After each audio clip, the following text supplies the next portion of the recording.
Hæ, í þessu myndbandi ætlum við að sýna ykkur flýtistillingarnar.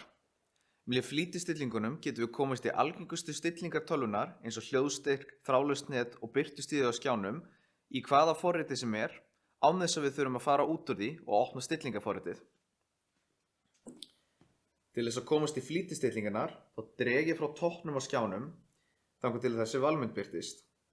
Hérna fáum við ýmis tákn og við getum kveikt og slökkt á einum ýmsum stillingum með því að ýta á þessi tákn.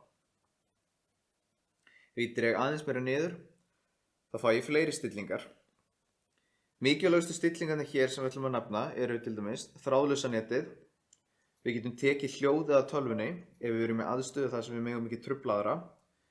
Við getum kveikt og slökkt á Bluetooth og Bluetooth gerir okkur kleift að tengjast við tæki eins og þráðlausa hátalara og heyrnartól.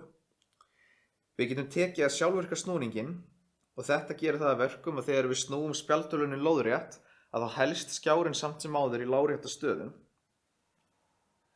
Flugstillingin tekur af öll loftnet í spjaldtölvunni, það er að segja þráðlausa netið og Bluetooth, og ef við kveikjum óvart á þessari stillingu og netið dettur út, þá getum við einfaldlega ýtt aftur á hana og þá kviknar aftur á öllum loftnetunum.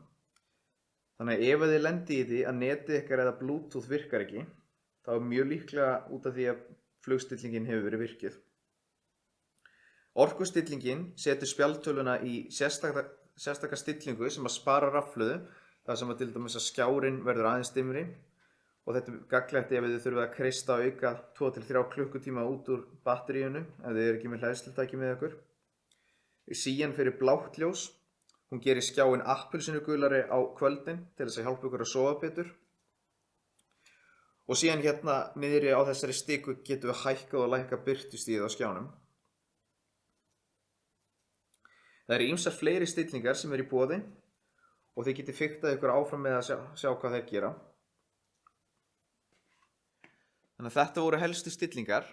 Til þess að komast í hinar stillingarnar þá þurfum við að nota stillingaforritið sem verður farið yfir í öðru myndbandi.